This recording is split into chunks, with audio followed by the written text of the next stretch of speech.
విధముగా ఉండాలి, ప్రార్థించే విధముగా ఉండాలి. కొరతలు ఈ కుటుంబానికి ప్రార్థన లోపించినప్పుడు చూస్తున్నాం కదా. యోహాను సువార్త 6వ అధ్యాయంలో ప్రార్థనలో కనుమరుగైనప్పుడు ఎంతటి ఇబ్బందులు ఎదుర్కొన్నాము. చక్కటి మాట వింటున్నాం. ఇదిగో నాశనం అని చెప్తున్నారు, భయంకరమైన నాశనము సంభవిస్తుందని చెప్తున్నారు. యోహాను సువార్త 6వ అధ్యాయం 49వ వచనంలో ఆ యొక్క విపత్తులు రాకుండా ఈ గృహంలో ఉన్నటువంటి యజమానురాలు ఏం చేయాలి అంటే, కానా పల్లె విందులో ప్రభు చెప్పిన మాటలు ఏంటి, మరి ఇద్దరు చెప్పిన మాటలు ఏంటి, ఆయన చెప్పినట్టు చేయలేదు. నీ ప్రార్థన ప్రభు మాటలకు అతీతంగా లేదు, ప్రభువుకు అతి దగ్గరగా ఉండే విధముగా, ఆయన గమనించే విధముగా, ఆయన సూచించే విధముగా ఎప్పుడైతే ముందుకు వెళ్తూ ఉంటాయో దేవుడు అక్కడ గొప్ప కార్యాలు చేస్తూ ఉంటారు. అందుకే కానా పల్లె విందులో మరి తల్లి ప్రార్థిస్తూ ఉండగా కుటుంబాన్ని బట్టి ప్రభు మొట్టమొదటి అర్థం చేస్తూ ఉన్నారు. మీ ప్రార్థన ప్రభువును గణపరిచే విధముగా ఉన్నాయనుకో, ఇదిగో మీ పెట్టినటువంటి కుమారులు కుమార్తెలు, మీ బంధుమిత్రులు, అదేవిధంగా తోబుట్టులు అందరూ కూడా ప్రభు యొక్క దీవెనలతో నింపబడుతూ ఉంటారు. అందుకే యోహాను సువార్తలో 2వ అధ్యాయంలో చక్కటి మాట మనం వింటూ ఉంటాం. 16వ వచనంలో యోహాను సువార్త 2వ అధ్యాయం పావులను అమ్ము వారితో ఇక్కడ నుండి తీసుకొని పడు, నా తండ్రి ఇంటిని వ్యాపార గృహముగా చేయవలెను.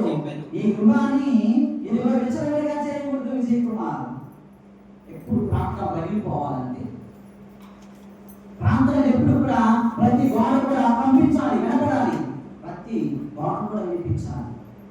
అదే ప్రవక్త చెప్తూ ఉంటారు, ఈ ప్రకంపనాలు గోడలు సైతం కూడా వాక్యం కోసం ఎదురు చూస్తూ ఉంటాయంట. ఈ గృహము ఎలా ఉండాలంటే, ఇదిగో ఆ రీతిగా ఉండకూడదు. ఏ రీతిగా? ప్రార్థన చేసే వ్యక్తులుగా, నీ అవసరాలను మరింతగా ఎప్పుడు ప్రభుత్వం మాట్లాడినప్పుడు ఏమవుతుందంటే, తల్లి మాటలను గౌరవించి నడచిన దేవుడెవరు?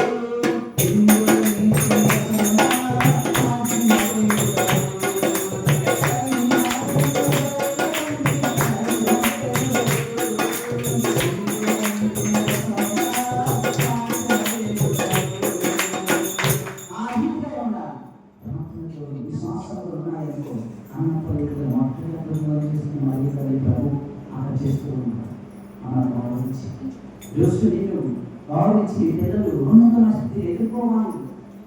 అలాంటి కుటుంబాన్ని గాలి నిర్మించాలి. ఈ గుణాలు కానీ విశ్వాసం కానీ ఏ విధంగా ఉండాలి, రాత్రి మీద కట్టబడినటువంటి విశ్వాసాన్ని కూడి ఉండాలి. దేవుని బిడ్డ చక్కని మాట చదవండి. ఈరోజు కూడా ప్రభు ఈరోజు మీతో మాట్లాడుతూ ఉన్నారు. ఈ గృహము యాభై చేత నిర్మించబడింది. ఈ గృహానికి 50 అధిపతులు, అదేవిధంగా ఎవరైతే నా మాటలు వాక్యాన్ని ఆలోచిస్తూ ఉంటారో ఇదిగో రాత్రి మీద కట్టబడినటువంటి ఇదిగో గృహం పని ఉంటూ ఉన్నారని చెప్తున్నారు. విశ్వ సందర్భంలో ఈ ఆనందమైనటువంటి రోజున విజయ్ కుమార్ దేవి మీ గృహాన్ని, మీ బంధుమిత్రులని, మీ గ్రామాన్ని ప్రభు ఎప్పుడు కూడా వాక్యంతో బలపడే విధముగా, తీర్చిదే విధముగా మీరు అక్కడ ప్రార్థన చేస్తూ ఉంటారు. సమస్యలు వస్తాయి, బాధలు వస్తాయి. దేవి విజయ్ కుమార్ ఈ గృహంలో సమస్యలు ఇలాగే ఎవరైతే మనుషులు కాదు. మనము యోగు గ్రంథంలో ఎవరైతే చూస్తూ ఉంటాము. ప్రభు మంచి కుటుంబాన్ని యోగుకు అందించారు. ఒకనొక సందర్భంలో కాస్త చెంగిపడినటువంటి ఇదిగో ఆ విపత్తులు రావడం వల్ల సహించలేకపోతుంది యోగు భార్య. దేవి సహించాలి, ఎందుకంటే దేవుడు మంచి ఇచ్చినప్పుడు కూడా తీసుకుంటూ ఉన్నాము. కాస్త చిన్నపాటి విపత్తులు చిన్న వచ్చినప్పుడు ఎందుకు విశ్వ మాట చూసుకోకుండా ఎగసిపడుతూ ఉన్నాము. దేవుడు కాపాడే దేవుడు. ఆయన ఈ కష్టం ఇచ్చేందుకు కష్టం ప్రతిఫలం ఉంటుందని యోగు తన సత్యమంతు కలిగిన మాటలు ఎప్పుడైతే కూర్చొని ప్రార్థన చేస్తూ ఉంటారో ఈ కుటుంబానికి దేవుడు ఎప్పుడు కూడా ఒక నాయకుడిగా, అధిపతిగా ఉంటూ ఉంటారు. అని యోగు 140 సంవత్సరాల పాటు జీవించారు. మన జీవితాల్లో కూడా ప్రభువుని ప్రార్థనగా పెట్టుకొని ప్రణంగా పెట్టుకొని విశ్వాసంతో ఏదో ఈ వాక్యాన్ని విని ఆనందించి మన విశ్వాసాన్ని ప్రభువు మీద కనపరిచినప్పుడు జయవాణులు కాదు, ఎటువంటి ఇసుక ప్రమాదమైనటువంటి ఆ యొక్క విపత్తులు వచ్చినా కానీ నిన్ను నీ కుటుంబాన్ని ఆవరించలేదు. అంతటి గొప్ప ఈ యొక్క విశ్వాసంతో ఉన్నటువంటి కుటుంబస్తున్నటువంటి విజయ్ కుమార్ దేవి వారి గణతను కాబడినటువంటి నాగరాజు శ్రీరామ్ విశ్వాసాన్ని ఎప్పుడు కూడా యోగు భారీలాగా ఒప్పు చేయమాటారు, బలపడతారు కష్టం వచ్చినప్పుడు. అందుకే ప్రభు కూడా చెప్తున్నారు, మీరు ఇదిగో ఇక నా వాక్య మీద కట్టబడుతూ అనుకున్నాను, ఇక నేను మీకు అధిపతిగా ఉంటానని చెప్తూ ఉన్నాను. చివరిగా వాళ్ళ ఇంటి ఉన్న లోతు నోవా కూడా ఇదిగో గృహాన్ని నిర్మించుకున్నాను. ఏంటి ఆ గృహము? వైరస్ ఓడ లాంటి గృహాన్ని. ఆ ఓడ లాంటి గృహంలో ఎవరెవరు ఉన్నారంటే 8 మంది సభ్యులు ఉన్నారు. ఎవరు ఆ 8 మంది అంటే ఇదిగో నోవా, నోవా భార్య, ఇంకా నోవా పిల్లలు, కొడుకులు, కోడలు, 4 మంది. 8 మంది తప్ప ఒక్కరు కూడా లేదు.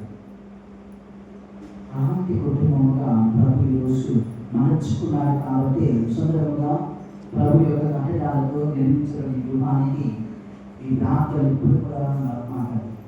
దేవి విజయ్ కుమార్, ఈ ప్రాంతాలు ఈ విశ్వాసాన్ని మరో రూపంలో ఉన్నట్లయితే యోగు కాపాడే విధంగా నోవాను నిర్మించిన ఒక గృహమని దేవుడు నిర్మించాడు. ఎత్తులు ఎన్ని కళ్ళు కావాలి, ఎంత ఎత్తు కావాలి, ఎన్ని మూలలు కావాలి అన్నీ కూడా దేవుడు వారికి ఎరికింప చేశాడు నోవాకి. అలాంటి గొప్ప గృహాన్ని ప్రభు నిర్మించినాడు. కాబట్టి విశ్వాసకారం ప్రభు యొక్క కట్టడాలను వాక్యాలను ధ్యానించుకుంటూ నిత్యం కూడా ప్రభువులో ఏకమయ్యే విధంగా ఈ కుటుంబాన్ని నిర్మించుకోవాలని ప్రభు పిలుచుకొని మార్చుకొని ఈ గృహానికి అధిపతిగా ఇప్పుడు చేస్తున్నాడు.